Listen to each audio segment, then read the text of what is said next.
Welcome to another episode of Not Financial Advice, where this is definitely most likely, usually not financial advice with Dr. Benjamin Wilson. Good to have you here, sir. Pleasure to be here. I'm super excited today, and I think the reason I'm excited is because I'm not below 30,000. So I'm not currently losing money, and this could be one of the best moments of my life because I've just got my little snout back above 30K. You have us now.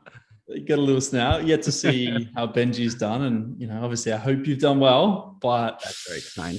not Very as kind. well as me.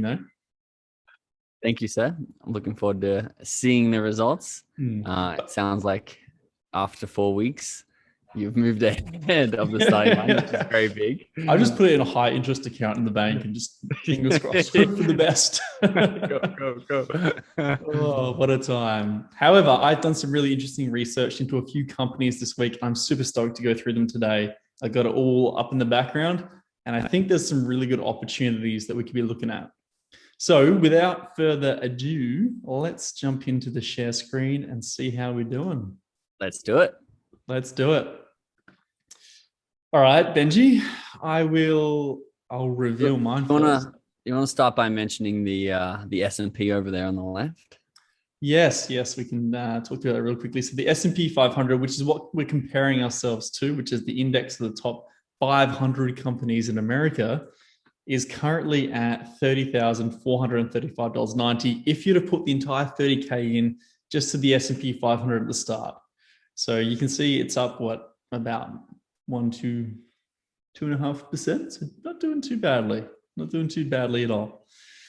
So this is our benchmark. So whenever we're below this, we're going to be a little upset, tail between the legs. But as long as the snout's moving forwards, we're going to be pretty happy.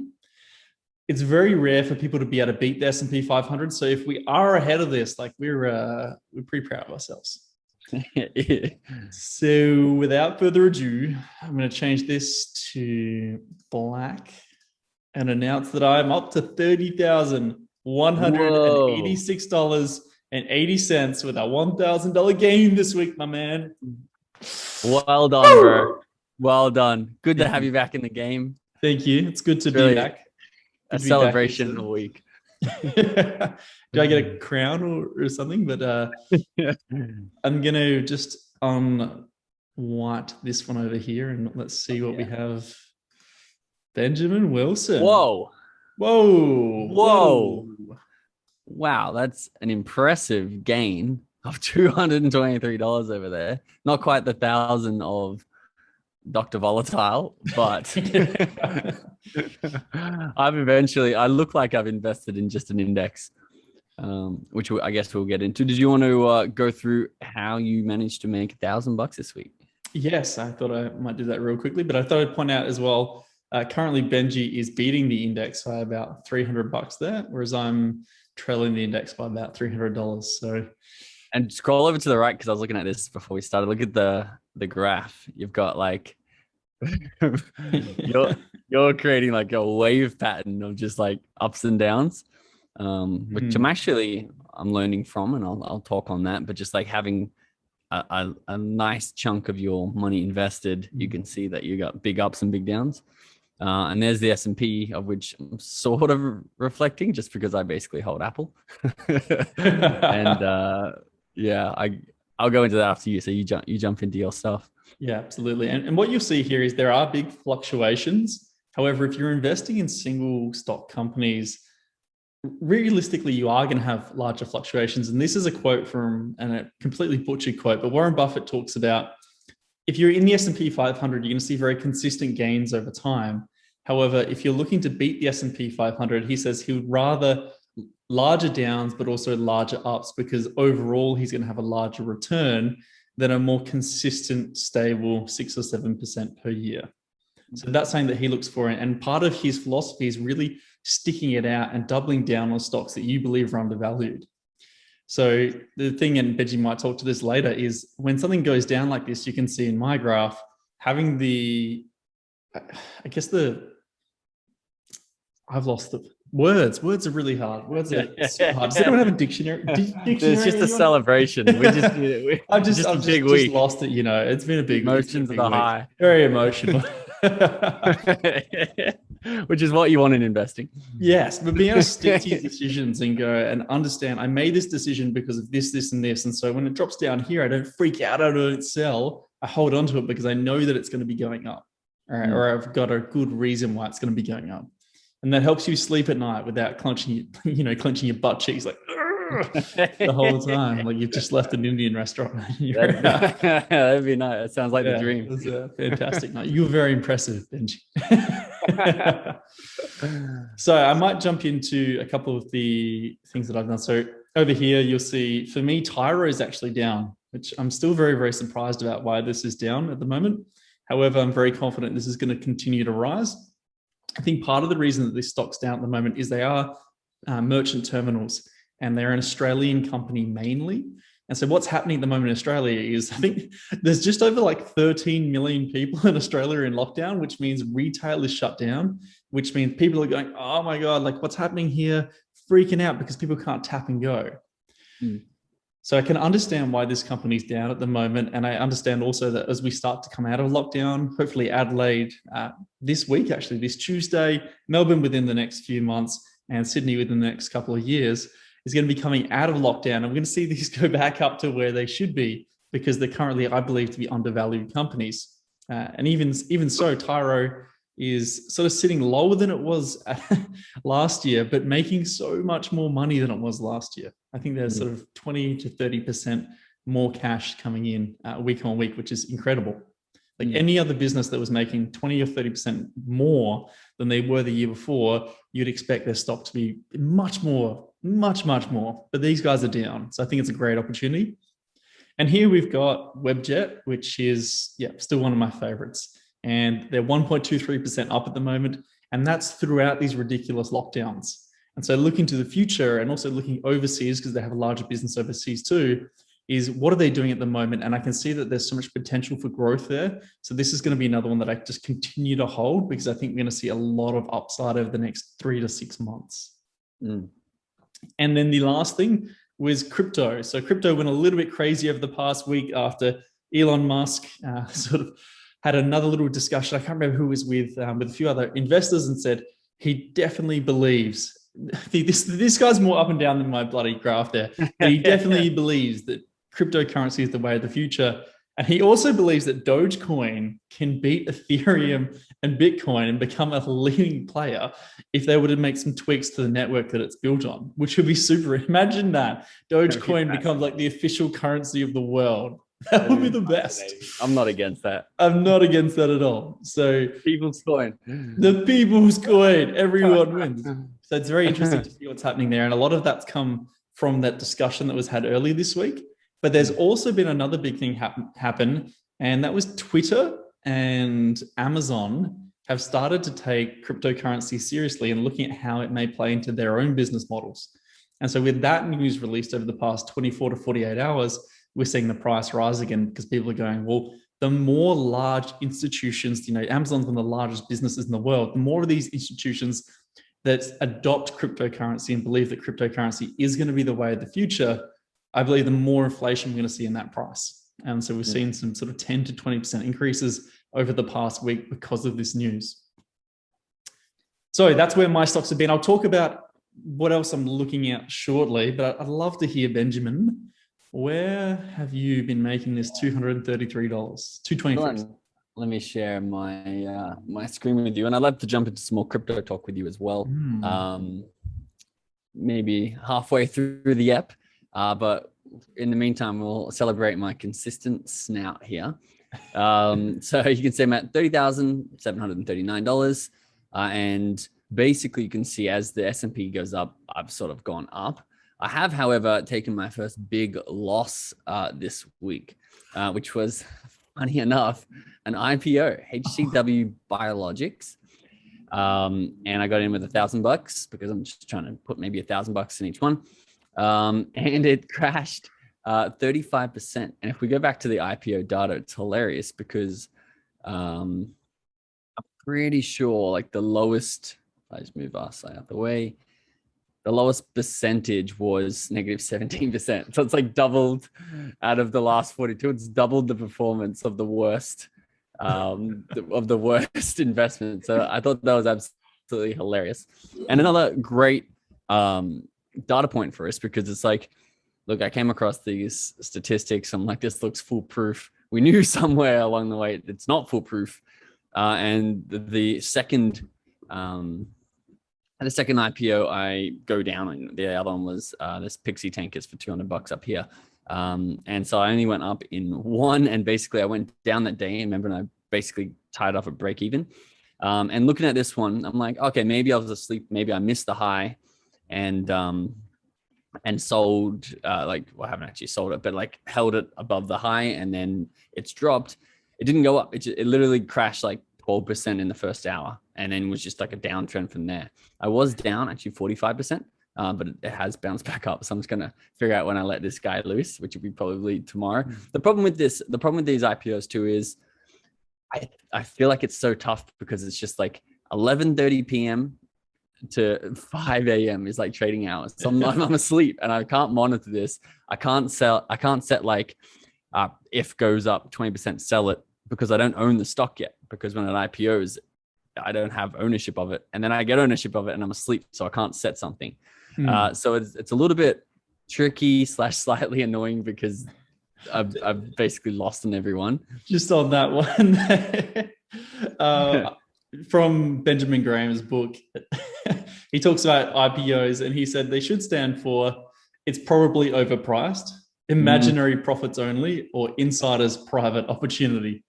That's good. It's very true. It's very true.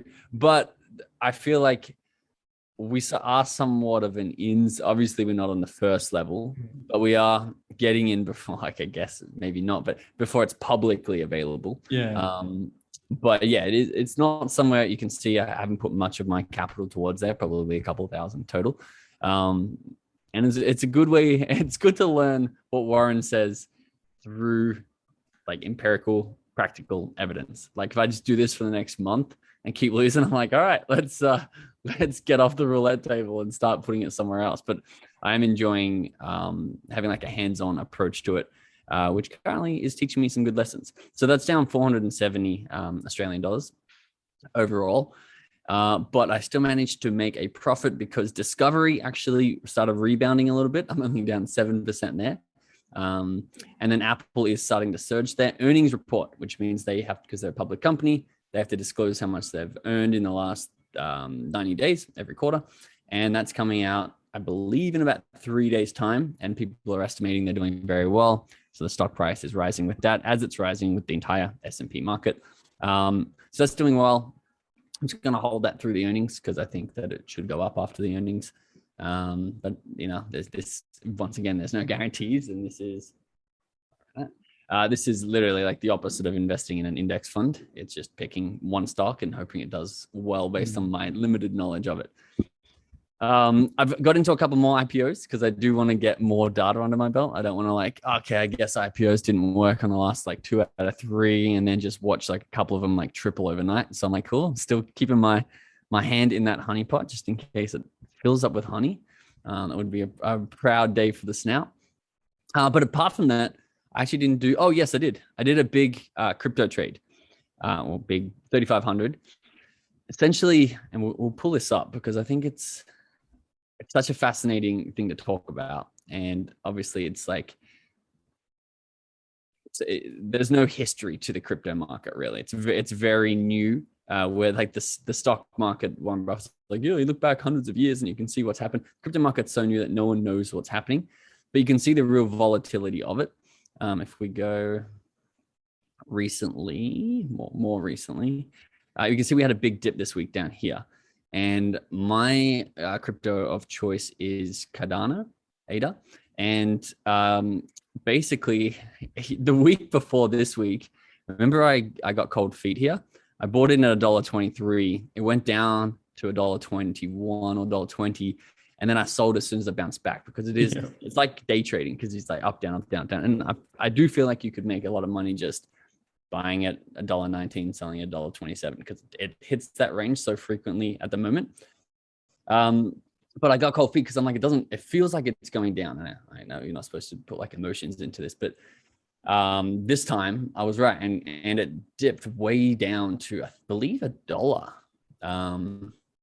Where did it get down there, bro? It got down to $1.05, and I bought in $1.07 because I'm like, I feel strong at $1.07, especially given its pattern of just like absolutely bouncing up and down. And so I bought in right on here, and then I exited $1.17, which was pretty quick afterwards, about here. So not at the high, but I'm like, I'll take that return. And honestly, I'll look for another dip like that. I'll keep my eye on those dips because I feel like I don't have faith in it going up. I don't have faith in it going down. At the moment, I do have much more faith in it being a confused market and just bouncing up and down with an Elon tweet or. What are the trading fees and like the market spread for those? What is the market spread? So let's say you want to buy it for 123, but it's actually 123.5, like 123.5 or something like that. I'm not sure to be honest. I can have a look, but I don't believe there is a market spread, and I'm not sure if there is. I'll have a look. I'll look what the fees is because I don't know if there's any fees or market spread. Because that'd be interesting. I know that's one of the big issues with day trading is people don't think about what are the like market spreads based on liquidity within the market. So just because you want to just things for sale at a certain price doesn't mean you actually get it at that price. It's usually just above that. And same when you sell. So it's like a tiny chip out both ends. And then at the same time, because let's say it's valued at 123, people don't actually sell at 123. They're selling just above that, and that's your market spread. Yes. And the more liquid something is, the smaller the market spread is. So the more people wanting to buy and sell at the same time, the smaller it is. I'm guessing the market spread's tiny on this because these numbers, like when I get it in 107, it's probably like 106.9 or something like that. So I'd say it's very small, especially when it fluctuates as it does. But I thought I'd take a tidy 9% on that, which helped make up for that IPO loss. And then just Apple and Discovery surging with the S&P has got me moving a little bit.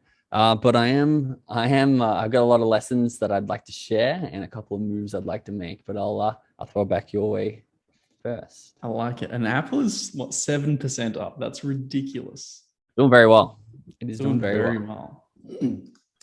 So where I thought I'd start is with Center Group today. I think this is a really cool company. I'll just share screen and we'll jump into this one. So I don't know if you know Center Group. I think we've talked about it before. In fact, I think we've actually worked there together. That's in Melbourne, I believe. And Center Group is Westfield. It's Westfield in Australia. It's Westfield in New Zealand. And then overseas, it's Unibail Rodamco Westfield. And so that's everywhere else in the world. That's Europe and the US, etc. But what I find really interesting is this was their results earlier this year that they posted. And if you look at these results here, you can see this is pre-COVID, 200 mil rent, 200 mil rent coming in January, Feb, just casual as you do. March, we started to get hit and we started to close things. 174 came in. April was 59 mil come in. Now, this is the first 4 months of this year. So we're actually at pre-COVID levels, if not slightly higher rent coming in at the start of this year. Now, the share price was valued around $4.10 to $4.20 here. And here we're looking at a share price of $2.52, right? And the dividend it pays out is approximately, and I was sort of looking historically through this, where were we? This one. Ooh, no, this one, cool. Historically about 22 cents per year. And as you sort of go back through the years, it was pretty much around 22 cents as well, which on our current levels, we're looking at like an 8 to 10% dividend based on what you would pay for it currently.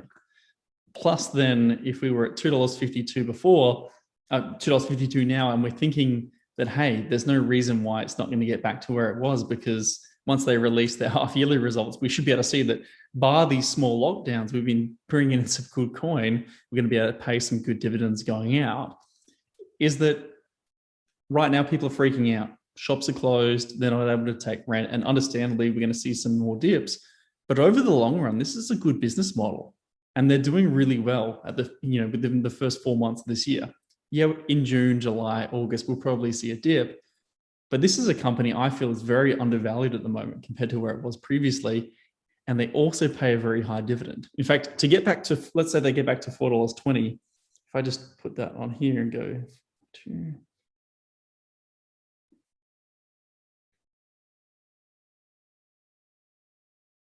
we've got 67%, a 67% increase to go if it goes back to $4.20, plus pays a really good dividend. And currently their share price is worth less than their assets, which means that, let's say they went bankrupt, worst case scenario, they'd have to sell their assets and you'd actually make money on your shares, which is ridiculous, right? It's crazy. It's absolutely crazy.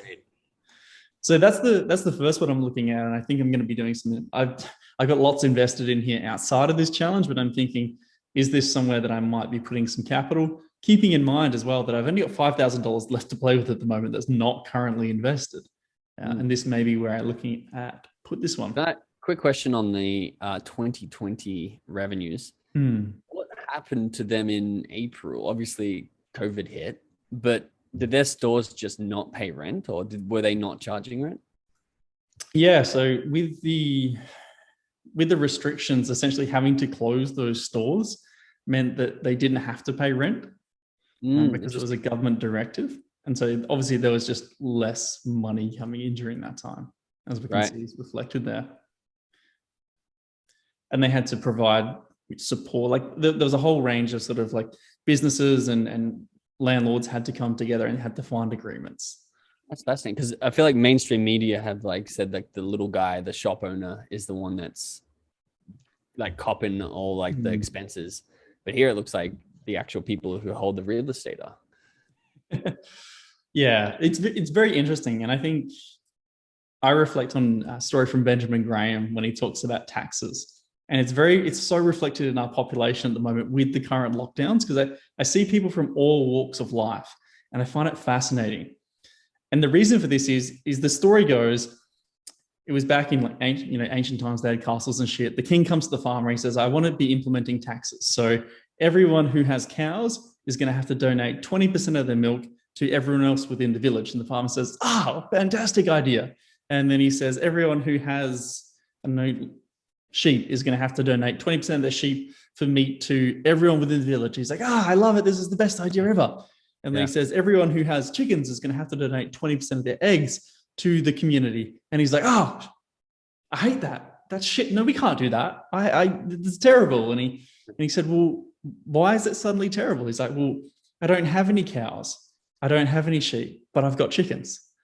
And that's the way we look at all these problems, I feel, is that people only care when it actually affects them personally. And so you get people's perspective of the way that they see the world. And throughout all this crisis, people see this from their perspective. And when it affects them, suddenly they're all up in arms going, this is bullshit. And when it's not affecting them, they're saying, well, you should be locked down or you should be doing this. And it's very easy from a position of it doesn't currently affect my own circumstances to look at it like that. And obviously the media plays a large role. And so it's very interesting. It's just easier to jump on, I think, the small business owner, and I'm a small business owner, and create this amazing fancy little story about how they're getting shit on, compared to jumping on Westfield and how they've been absolutely smashed too. And the fact that they're such a large company that they wouldn't have even got government assistance. So fascinating. They got assistance from Pete's pocket now. Pete's getting assistance from their pocket. That's more like it, as they continue to run an awesome business. And this is Westfield internationally. And I think I've got the right thing open here. Let me just, I think I scrolled too far down. There we go.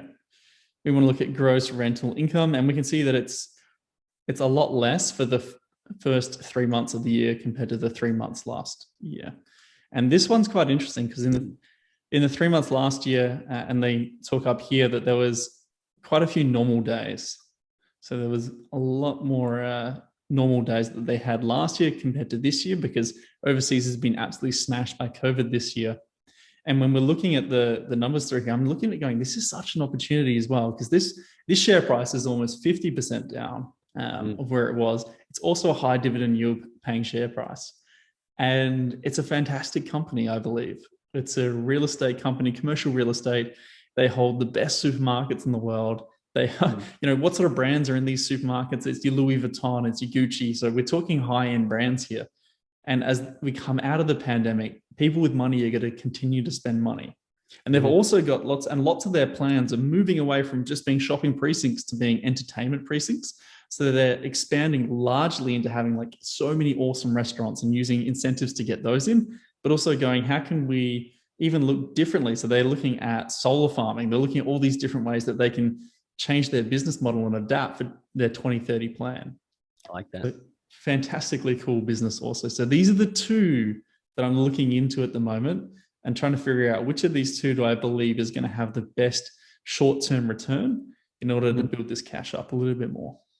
I like, dude. That's a great pick. I was listening to Gary Vee on the future of retail because, you know, for anyone who like shops online, everyone's just like, online is increasing. 2020 made everyone have to shop online. So now everyone knows how to do it. Amazon's got their drones and their 1 hour delivery coming, like death to retail.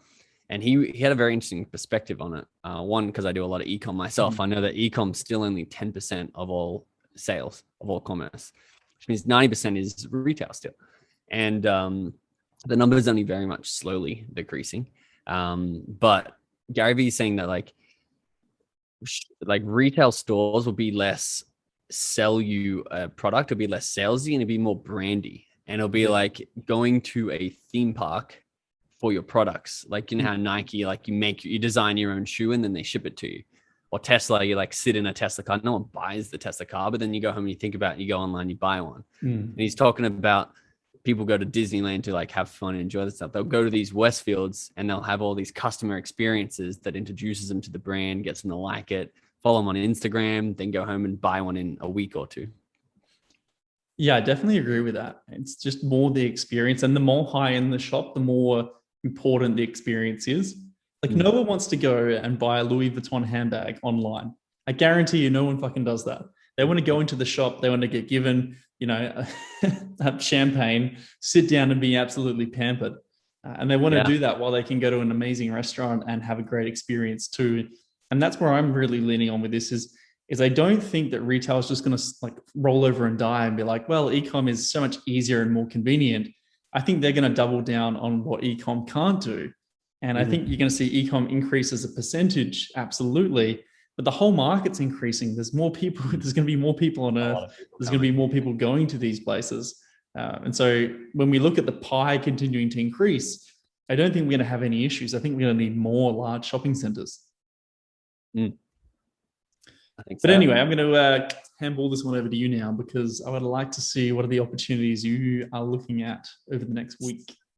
So this week was a quiet week for me, apart from the one crypto trade and the one IPO that went sideways.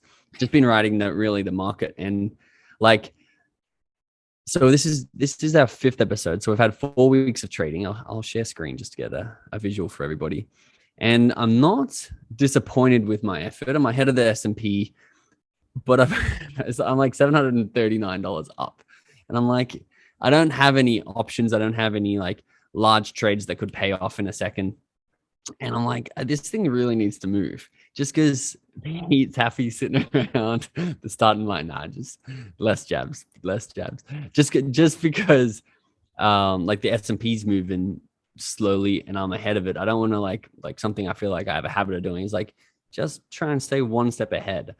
If this is the $30,000 to $1 million challenge, I'm like, I need to start making some actual moves. And one thing from last week where I did drop a little bit, I felt a little bit pulled in a lot of directions. So obviously I have a lot of opportunities here. And I feel like I was almost trying to tackle them all at once. And I feel like what I need is like a big play with a lot of capital on one thing that I'm pretty like really confident in. And already 2 things came to mind. One is I know e-com. I know how to start. And this is an investing / business challenge. And it's like, if I started a business 4 weeks ago, I know I could already be making a few $1,000s from that, depending on what I do. And I can run some people, if someone sees some Etsy up here, I have like a couple of examples of what I'm thinking. But it's like, I'd love to start putting a strong business, structure into this so that I can come back and be like, yeah, I made another 2 G's this week from the business. I made another $200 even this week from the business. And because business is basically just private equity. You just own 100% of your own business, and therefore you get all the money that's coming in. And it's like, everyone knows it's the best way to make money. This is the best place, apart from your own business, to put your money to have like more of a passive income without spending time. But considering we're going to $1 million, I think we're going to have to hustle and spend some time on this. So one, I want to start a good side hustle that's going to bring in consistently a few $100s each week that I don't have to spend too much time on once it's set up and automated. I got some ideas for that. I can run you through them. The second one is I feel a little bit spread out over all these things, from DumbMoney to IPOs to NFTs, which I bought the Curio card in. DeFi, I do want to learn more about, and I sort of like why I put this here, because these are stuff I'd like to learn more about. But I know DumbMoney basically do all this research for me. I'm a big fan of Chris Camillo, who's part of DumbMoney. They're a YouTube channel if you guys haven't seen them, and they're making trades, and they're a little bit skeptical. I've been following. They're a little bit skeptical of the market right now. They don't know. They deleveraged, so they took a lot of risk out. They took a lot of money out of the market just to see where it pans out because of the Delta strain of COVID. A lot of people going back in lockdown. Some spikes are bigger than the original COVID spike, but the stock market's not reflecting it. And then this week we had a scary drop, like a 2.5% drop of the S&P in one day, which corrected itself really quickly. But they're a little bit hesitant and nervous, but they did make a big trade, and they bought Chris at least bought Moderna. Now Moderna is the maker of the vaccine, or one of the makers of the vaccines. And I was looking at this, they're up 22% in the last 5 days. And I'm like, okay, if I am a big fan of Chris Camillo, why aren't I just like mirroring some of his trades? And just like, I don't have to understand it all. He's much better at research than I am. I should be mirroring his trade. I should like de-risk of some of the Apple, throw it into the trade that he's doing. When did he buy into this? I don't know exactly. The video I listened to came out, I think 3 days ago, and he said he had bought in. So it was at least 4 days ago. But you can see it's gone up 58% in this month. And his reasoning, just if anyone's interested in buying Moderna stock, this is not financial advice. You're crazy if you think it is. I will say, as we start to launch businesses, this could be business advice, not financial advice, but somewhat business advice. There's definitely some business advice. Yes. Yes. We'll rename it to somewhat business advice. Are we allowed to give out business advice? Is that a thing? Are you an accredited businessman? So you can see this stock is absolutely skyrocketed. Why? Because everyone's getting their vaccines. But also people are scared of this second wave. There's people who are getting COVID, the Delta variant, who have already got their vaccine. So people are like, there's a rumor going around that people's going to need a third top-up dose of the vaccine, which, politics and craziness aside, it means Moderna is looking very positive for if like the government come out and recommend, or if the CDC come out and recommend that. So you can see that I feel like this is a missed opportunity for me, because one of my things is Chris Camillo and DumbMoney, and I should be mirroring some of his trades because he has a ridiculous track record. So these are the two things I'm going to go in. I'm going to follow more Chris Camillo, get deeper into that Discord group on DumbMoney, which is basically their community who do all the research and find these trades, instead of trying to depend on me to find them in my spare time. Learn from the best at the start, and then start to innovate and break off. Maybe jump into some of Dr. Flynn's advice, maybe jump into a Westfield or something as well. But basically have more people do research for me, because they're way more qualified than I am, and just keep my eye on what they're looking at, put my money in, get the empirical, practical evidence, and then go from there.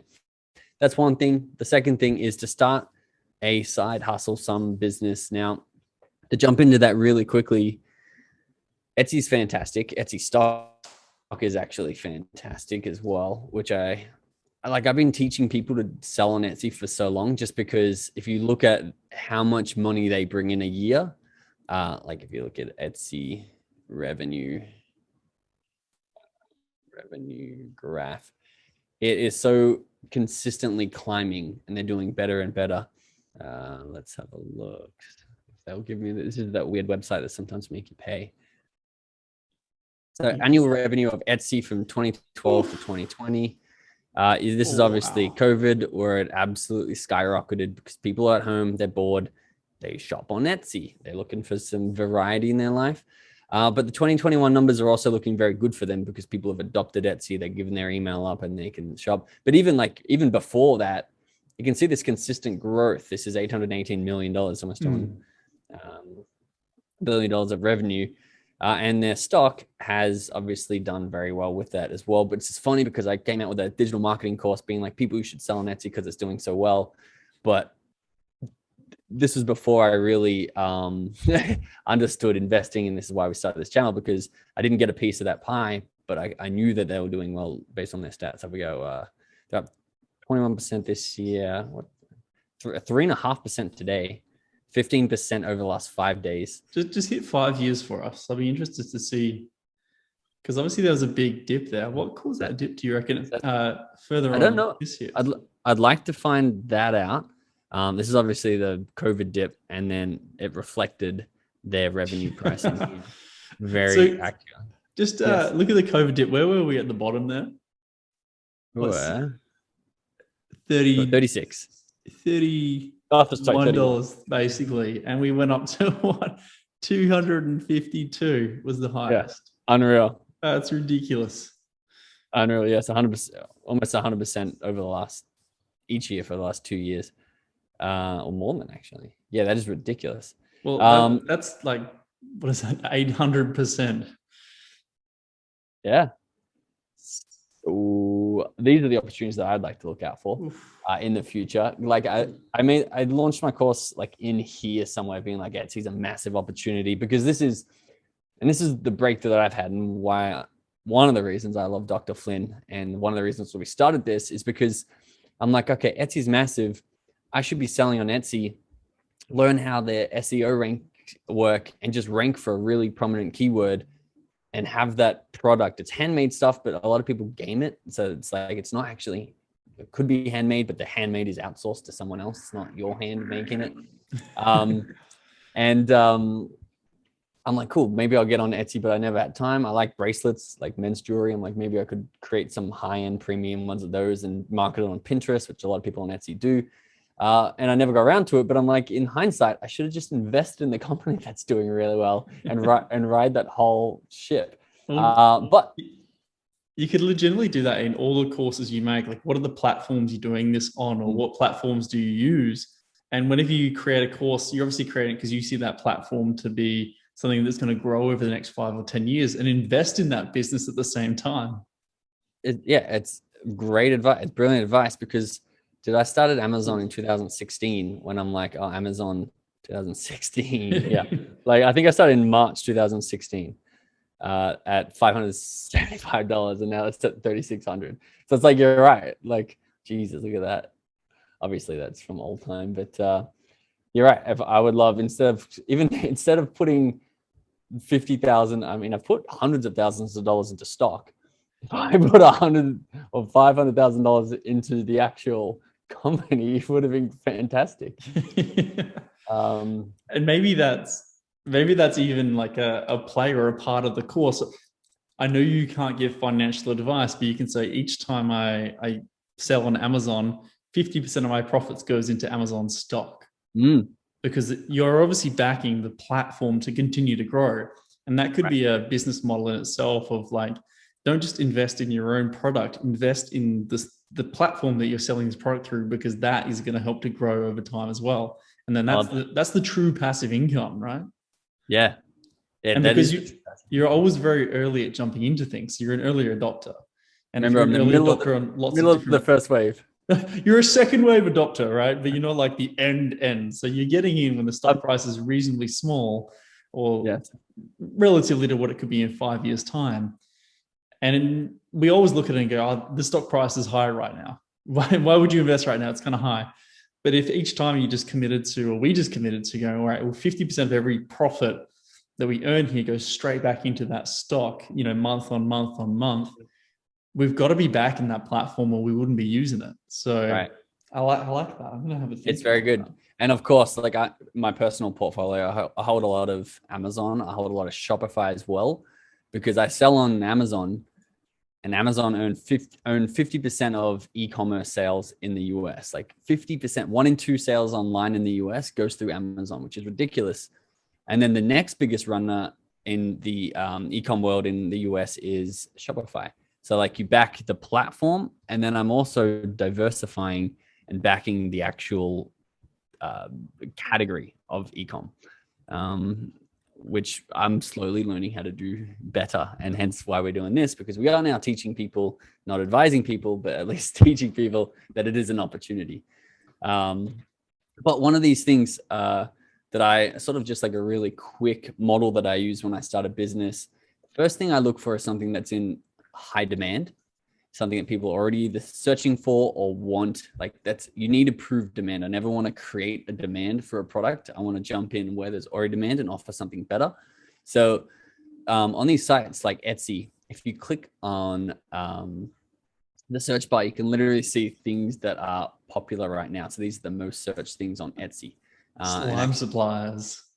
Slimes, where's on? Still Slime a big supplies. thing. Slime's coming back. Get in that Elmer's glue trades. Study templates, face masks are obviously big. And you can see it's geocached. So it's like wherever you're searching from, it'll give you that specific. This is popular right now. I'm in Gold Coast, Australia. And these are the popular Gold Coast things. You can also see whatever they suggest or whatever they put on their prime real estate on their homepage is also going to be something that is popular. Otherwise, they'd put something that made them more money, something higher converting on their homepage. What's actually funny is the example that I pulled up like literally this afternoon is no longer here. But I'm guessing if you start to search, okay, I will revise this business because it's not here. I had GoodNotes is right here. So GoodNotes is a iPad app that me and Pete both use. We do journaling, and this is what I believed was really highly searched. Was GoodNotes, because people sell digital planners, and basically you can create a digital planner just using Keynote or Photoshop or something, and you can see they sell. So I will double check this demand before I do it. But you can see this has had 9,000 sales on a $40 digital product. And you can see you make the template once, it's an automatic download. Then it's an SEO game. How do you get to the top of the search? Because when someone types in GoodNotes, why does this one come up? So I'm going to try, I believe, if I can prove this demand once again, to sell some journal template that's going to be passive because it's digital. There's no shipping. It's just download. You can hire a customer service lady off Upwork very cheaply, and try and bring this into the investment fold for very little investment, very little overhead, because you don't have to buy stock. That's not bad at all. That is a fantastic. I can't believe you can sell that digital. Like seriously, that's fantastic. $40. $40. $40. That is. I'm not gonna make fun of them because I'm gonna put mine up there for $40 too. Because I would put it for 50. You know, put it for 50. Have the cheapest. Don't have the cheapest. Could you, with something like that? I know you're a big Tony Robbins fan. Could you look at it and call it a Tony Robbins journal? Or would that infringe on old mate Tony himself? I believe it would infringe because I was trying to start a Tony Robbins Platinum podcast, and I looked into it, and I don't think I was allowed to actually do that. But I do like, because I don't know what I'm going to create, GoodNotes template. When people type that in, they want a whole lot of stuff, and like we talk about, it's like I want to be the best at one of those things, whether it's a calendar, a journal, a Tony journal or something. Find what people want and deliver it in a way that no one else is.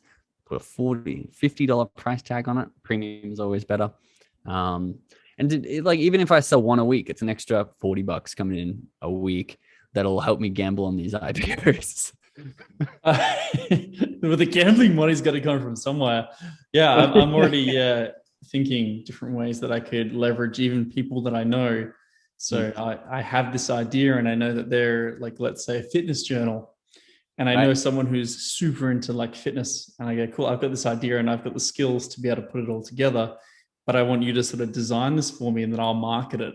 So leverage the people around you and go, cool, here's 20, 30, 40, 50% for you to do the legwork and to then market that. I reckon that's a fantastic little option to consider. Well, I love this because I'm just going to invest in Webjet and Tyro. We're both going to launch digital journals on Etsy.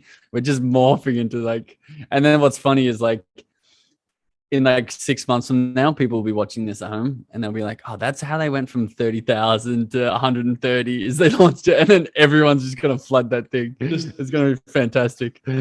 Oh, we rise as a community. I will touch more next week, I believe. And I've said this for a few weeks now, even on creating an Amazon store, because we have got our first product. We are almost ready to go.